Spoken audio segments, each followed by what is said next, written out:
Some people say no one actually wins an election. It's the other side that loses it. I don't know if that's always true. I think the Republicans were pretty disciplined. And it makes me think, I mean, I was affectionate towards Donald Trump because I liked the guy. I thought he was, I thought he was courageous. I thought he was entertaining and funny. I thought he was bold. And you can't deny he got things done. I think of the Abraham Accords, for example, which is truly a masterpiece. But what I see in Virginia and elsewhere is that if you can have Trumpism without Trump, if you can have the fighting spirit and conservative policies and the courage, but without some of the foibles or the quirks or the eccentricities of the man himself, maybe you can win. Would you say that applies here, that you had a strong conservative candidate just without some of the flaws of Trump? Does that hold any water, that theory? It does, and I think the answer is we don't know yet. You're right that this was a victory for Trumpism without Trump, that Trump's policies, his success, really set a new standard for American politics. Americans look at the Biden administration and at Democratic governors and say, hey, we just had a guy in there for 4 years who offended everybody, but he got a lot of stuff done. There's no way that there would have been a cargo crisis, a supply chain crisis with Donald Trump in charge. There's no way that China would be humiliating us on the world stage if Donald Trump was in charge. So people understand Trump has set a new bar for government service and for government performance. Trump ran it like a business. You have to satisfy the customer. People are used to that now, so they're completely fed up with Biden's non-performance. But then, again, you don't have the man himself. Now, that may have made a lot more suburban voters comfortable with voting Republican, even though they were constantly being reminded by Democrats that the Republican they were voting for had supported Trump. And Trump did a little telephone rally for Glenn Youngkin in Virginia, for example, the day before the election. So Trump wasn't completely absent.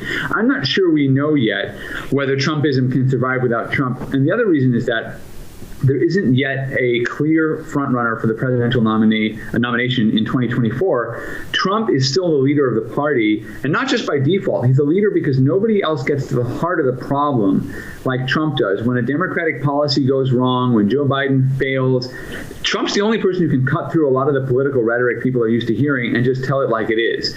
So the worse Democrats do in government, ironically, the better the chances are for a Trump candidacy in 2024, and the better chances really become for him to win. I mean, there are some polls right now where he would defeat Joe Biden in a head-to-head race today.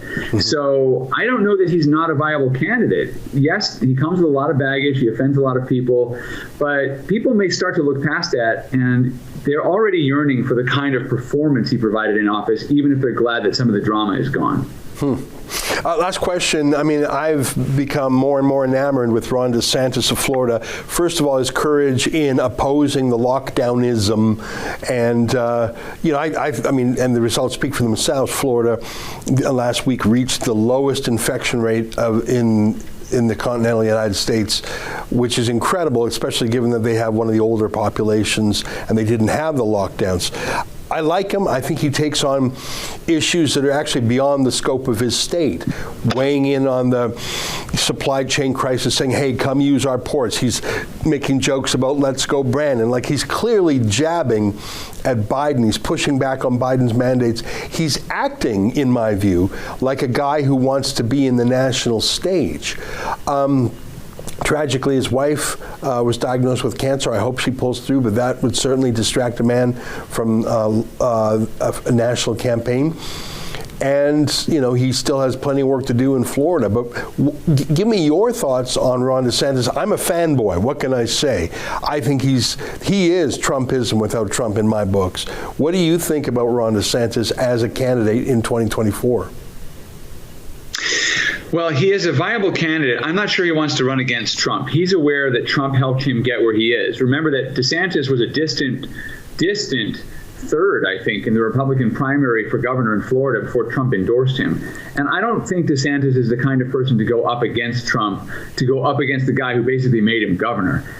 Also, keep in mind, DeSantis is following a lot of Trump's policies as governor. So, yes, he has his own swagger, his own style, and he's very, very good on social media. As you pointed out, he picks up on the memes, he picks up on the slang, whatever.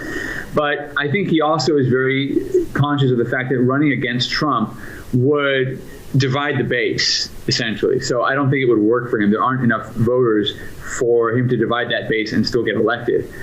I think that he has been impressive for a long time, even before Trump. I mean, I was impressed with Ron DeSantis from the time he was in Congress.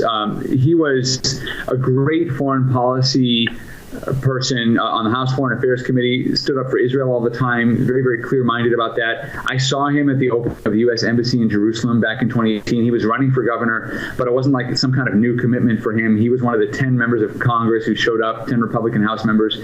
So I think he's got the chops. Whether he wants to run against Trump, I don't think he does. I think he will wait until 2028, perhaps, or 2032. He's got a long way to go. He's a young guy. And as you point out, he's dealing with some family issues. I'm sure that she'll do fine. But he is a viable candidate. Look, Glenn Youngkin in Virginia sounded like a possible presidential contender at some point last night. His victory speech was really great. He wasn't partisan. He talked about Virginians moving forward together, the things they would achieve together. And many politicians managed to make that sound quite canned and sort of trite, but he really made it sound like a rallying cry for the state as a whole. And I think it appealed to a lot of people, including people beyond the Republican base. So there are a lot of good contenders coming out. I just think Trump is the front runner for 2024. It's his nomination to win or lose. And I don't think DeSantis is going to want to have a head-on confrontation with the guy who helped him get where he is. That's an excerpt from my daily show, the Ezra Levant Show. Every day I do a monologue on the news of the day, then I interview an interesting guest, and then I read my hate mail. You gotta subscribe. Go to rebelnews.com.